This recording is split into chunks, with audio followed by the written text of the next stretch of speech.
नमस्ते।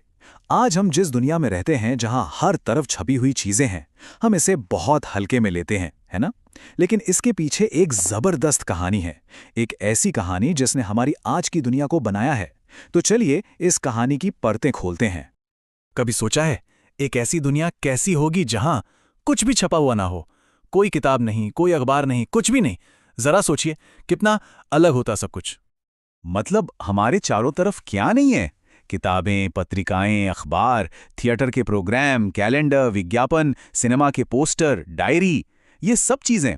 सच तो ये है कि प्रिंट हमारी जिंदगी में इतना घुल मिल गया है कि हम इस पर ध्यान तक नहीं देते। तो फिर चलिए एक सफर पर चलते हैं, उस दौर में जब प्रिंट था ही नहीं। एक ऐसी दुनिया जहां ज्ञान को हाथ से लिखा जाता था। उस जमाने में ज्ञान या तो एक इंसान से दूसरे इंसान तक जुबानी पहुंचता था या फिर हाथ से लिखी पांडुलिपियों के जरिए। ये पांडुलिपियां बहुत नाजुक होती थी और लेखक इन्हें बड़ी मेहनत से एक एक करके कॉपी करते थे। मतलब जानकारी का बहाव बहुत बहुत धीमा और कुछ ही लोगों तक सीमित था। तो यहीं पर वो असल समस्या दिखती है जिसे दुनिया को सुलझाना था। देखिए, एक तरफ थी हाथ से लिखी पांडुलिपियां जिन्हें बनाने में बहुत वक्त लगता था, बहुत महंगी थी, उनमें गलतियां भी हो जाती थीं और वो सिर्फ कुछ अमीर और ताकतवर लोगों के पास ही होती थीं। और दूसरी तरफ थी एक ऐसी संभावना, एक ऐसा सपना जहां ज्ञान तेजी से, सस्ते में और हर किसी तक पहुंच सकता था। और फिर कहानी में एक हीरो की एंट्री होती है, गुटेनबर्ग का आविष्कार। एक ऐसी खोज जिसने मानो शांत पानी में एक बड़ा सा पत्थर फेंक दिया हो और लहरें उठने लगीं। लेकिन पता है, गुटेनबर्ग का ये आविष्कार कोई जादू नहीं था जो रातों रात हो गया। इसकी जमीन सदियों से तैयार हो रही थी। चीन में वुड ब्लॉक प्रिंटिंग की शुरुआत हुई, फिर चीन का कागज यूरोप पहुंचा। मार्को पोलो अपनी यात्राओं से प्रिंटिंग का ज्ञान लेकर आए। और इन सब चीजों के बाद 1430 के दशक में जर्मनी में पहली प्रिंटिंग प्रेस का जन्म हुआ। तो गुटेनबर्ग ने किया क्या? उन्होंने 3 कमाल की चीजें की। पहला, उन्होंने खेती में इस्तेमाल होने वाली जैतून की प्रेस का डिजाइन उठाया। दूसरा, वो खुद एक सुनार थे, तो उन्होंने अपनी उस कला का इस्तेमाल करके अक्षरों के लिए धातु के साँचे बनाए। और तीसरा, उन्होंने इन सब को मिलाकर एक ऐसा जबरदस्त सिस्टम तैयार किया जो अगले 300 से ज्यादा सालों तक प्रिंटिंग की दुनिया पर राज करता रहा। अब यहां से कहानी और भी दिलचस्प हो जाती है। चलिए देखते हैं कि कैसे इस एक आविष्कार ने पूरे यूरोप में एक ऐसी चेन रिएक्शन शुरू की जिसे कोई रोक नहीं सका। सिर्फ 50 साल के अंदर सोचिए, सिर्फ 50 साल में 1500 तक यूरोप के बाजारों में 2 करोड़ छपी हुई किताबें आ चुकी थीं। 2 करोड़! ये एक अविश्वसनीय जबरदस्त उछाल था। और रुकिए, कहानी यहीं खत्म नहीं होती। सिर्फ एक सदी बाद 1600 तक ये संख्या 10 गुना बढ़ गई, 20 करोड़। इतिहास ने ज्ञान का ऐसा विस्फोट पहले कभी नहीं देखा था। इस बदलाव का असर इतना गहरा था कि धार्मिक सुधारक मार्टिन लूथर ने कहा, प्रिंटिंग भगवान का सबसे बड़ा और सबसे बेहतरीन तोहफा है। पर उन्होंने ऐसा क्यों कहा?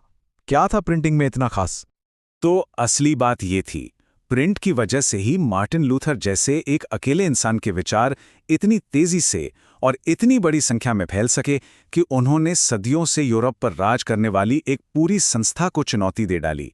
और यहीं से प्रोटेस्टेंट सुधार आंदोलन की शुरुआत हुई। अब देखिए, जब कोई नई और ताकतवर तकनीक आती है तो उसके साथ एक डर भी आता है।